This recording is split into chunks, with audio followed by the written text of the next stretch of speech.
Imagine you're sitting at your kitchen table, the one where you shared countless meals, wiped away tears, and celebrated birthdays with cake and laughter. The house is buzzing, alive with your grown kids and grandkids visiting for the weekend. You start to share a story, maybe about that wild road trip in your old Chevy, top down, wind in your hair, or how you mastered your famous apple pie, crust flaky and perfect. But before you can finish, your daughter cuts you off, her fingers flying to answer a text. Your son mutters, "Mom, that's ancient history," with a smirk that stings. The grandkids? They don't even glance up from their tablets, lost in screens. The room keeps humming, but you feel like a ghost in your own home. That sting in your chest? It's not just hurt. Oh no, it's the ACHE, the deep, throbbing ache of wondering if the people you've loved most even see you anymore. This isn't about bad manners or kids being kids. No.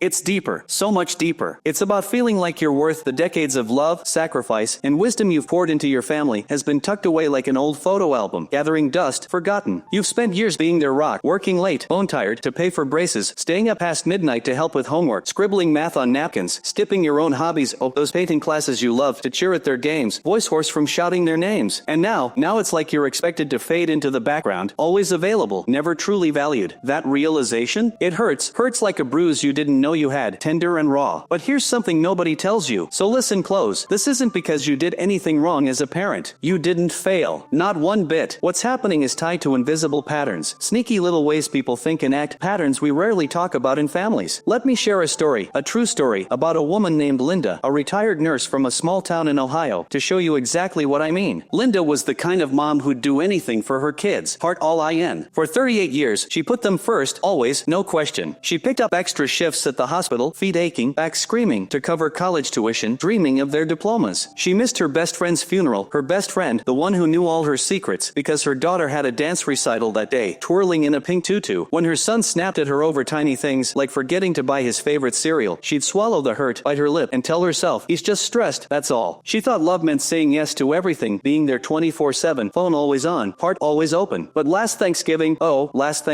something changed. Linda was in the kitchen, scrubbing plates alone, the clatter of dishes louder than ever, while her family scrolled through their phones in the next room, laughing without her. And then, a quiet clarity hit her, not anger, no, but an awakening, bright and clear. She realized, the more she made herself endlessly available, the less her family seemed to care about her presence. The more she let disrespect slide, the more it kept coming, like a tide she couldn't stop. This brings us to a hard but freeing truth. So hold on, respect doesn't come from love alone, no, it comes from perceived value. Your kids might love you with all their hearts, deeply, fiercely, but human nature, it's funny, isn't it? We take for granted what's always there. Think about it, really think. That favorite sweater you own, soft and cozy? You wear it constantly, toss it in the laundry without a thought, because it's always in your closet, waiting. But a rare treasure, like a necklace you only wear on special occasions, sparkling under the lights? You handle it with care, fingers gentle, heart full. Right now, you might be the sweater in your family's eyes, not because they don't care, but because you've always been there, ready to say yes, quick to forgive, never asking for much in return, always steady, always sure. Now, picture someone you really admire.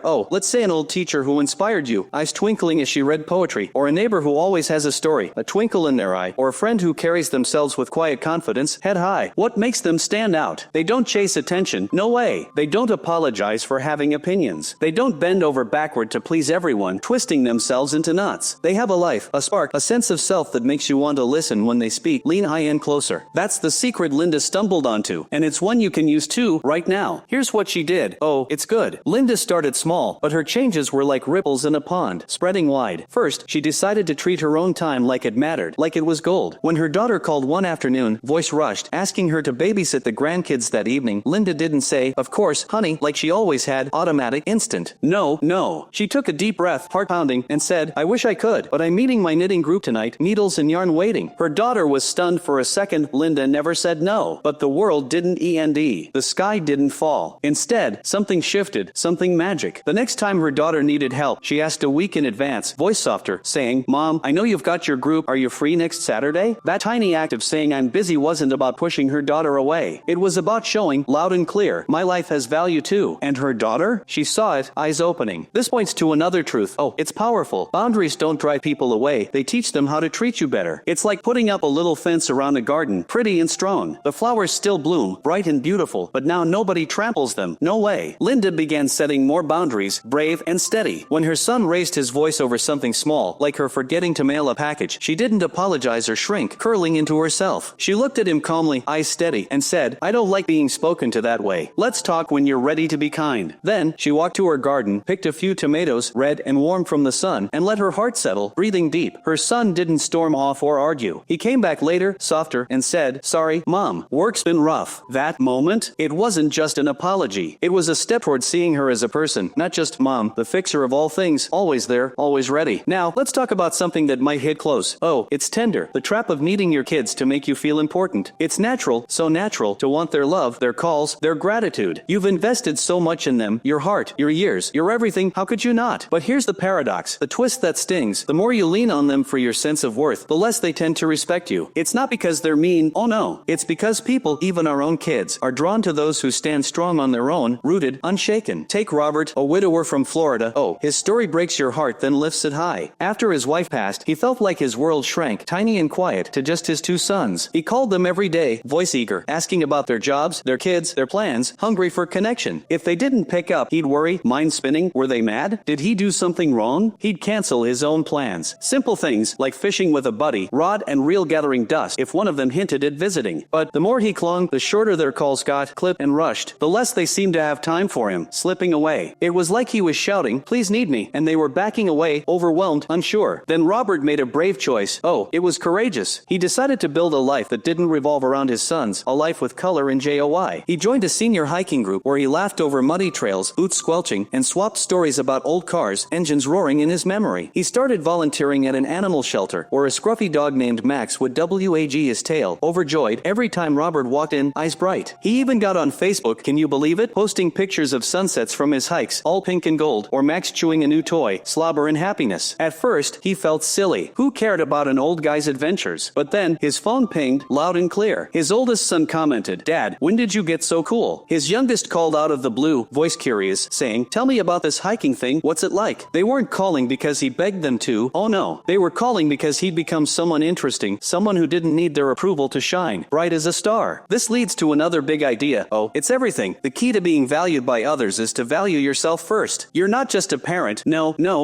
You're a person with passions, stories, dreams that still deserve airtime, center stage. Maybe you used to love painting, colors swirling under your brush, but put the paints away when the kids were young, diapers and chaos taking over. Maybe you've always wanted to learn guitar, strings humming, or grow roses, petals soft and fragrant. Whatever it is, giving yourself permission to chase those sparks doesn't just make you feel alive, it makes your kids see you in a new light, eyes wide. Robert's sons didn't respect him more because he demanded it. No way. They respected him because he reminded them, and himself, that he was more than dad. He was a man with a life worth knowing, full of adventure. Here's what studies back up. Oh, it's solid. Research from the Journal of Family Psychology in 2022 found that adult kids respect parents most when they see them living full, active lives, think hobbies, friends, or even just a knack for telling great stories, voice alive with laughter. Another study from Family Process in 2021 showed that setting clear boundaries, like saying, "I can't help this time, but let's plan for next week," actually strengthens relationships with grown kids, ties tighter, not looser. And the gerontologist in 2023 noted that parents who calmly state what they need, like respect or kindness, get more support than those who hint or guilt trip. Voice is heavy. The message is clear, shining bright. Respect grows when you show the world you're worth respecting. Head high, heart full. So, how do you start? It doesn't take a big showdown or a long lecture. Oh no. It's about small, steady choices that add up to a new you, bold and beautiful. Try this. Next time your daughter interrupts you at dinner, don't let it slide. Don't fade. Smile, raise a hand, and say, "Hang on, I'd love to finish my story." Then keep going, voice strong, like you're telling it to a room full of fans, enchanted. It's not about scolding, it's about showing your voice matters, loud and true. Or pick 2 things this week that are just for you. Oh, make them sparkle. Maybe it's joining a book club at the library, where you sip coffee, pages turning, and debate whether the hero was brave or foolish, laughter bubbling. Maybe it's signing up for a cooking class, where you laugh over spilled flour, apron dusted, and come home smelling like garlic, warm and rich. Treat those plans like they're carved in stone, unbreakable, sacred. If your son calls last minute asking for a ride, say, "I'm heading to my class, but let's figure out another time." Voice firm but kind. You're not saying no to him, you're saying yes to you, heart leaping. Another step, oh, it's gold. Stop saying yes right away, instant, automatic. When your kids ask for something, babysitting, advice, alone, pause, breathe deep. Say, "Let me think it over and get back to you." It's like hitting a reset button, fresh and clear. You're showing them your help is a gift, not a guarantee, wrapped in love, but choice. And here's a bold one. Oh, it's exciting. Rediscover something you love, something that makes your heart sing. Dig out that old sewing machine, thread humming, and make a quilt, colors dancing. Join a choir, voices soaring, and belt out songs you hummed in the 70s, hips swaying. Start a journal, pages crisp, where you write about the places you still want to see, even if it's just the botanical garden an hour away, blooms vivid. When you light up, your kids notice, eyes curious. They'll start asking, "What's got you so happy?" happy. And that's the start of something new, something wonderful. If disrespect stings, like when your daughter snaps over a small thing, don't shrink or snap back. No. Take a breath, deep and slow, and say, I don't deserve to be talked to like that. I'm here when you're ready to talk nicely. Then, go water your plants, leave shining, or call a friend, voice warm. You're not punishing her, you're showing her how to treat you. A lesson in love and strength. And most importantly,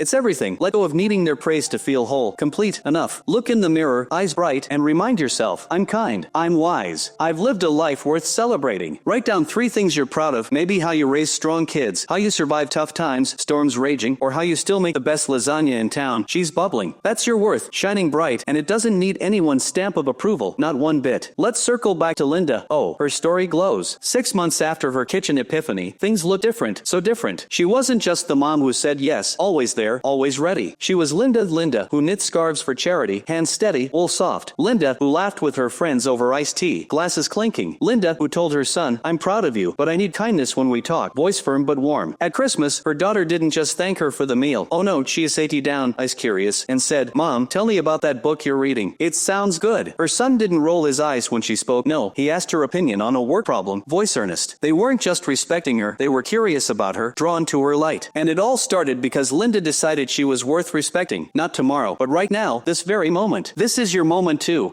It's calling. You don't need to change who you are. No.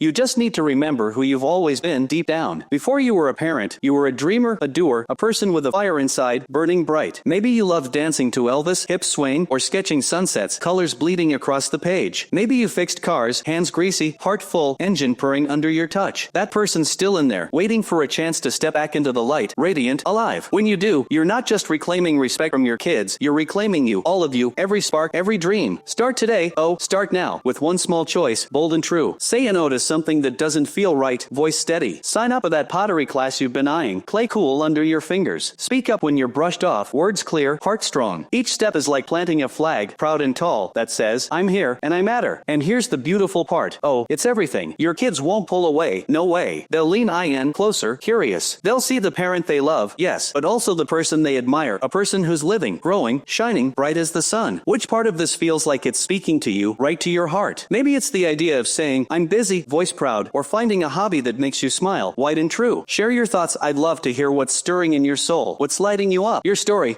it might just be the spark someone else needs to start their own journey, bold and beautiful.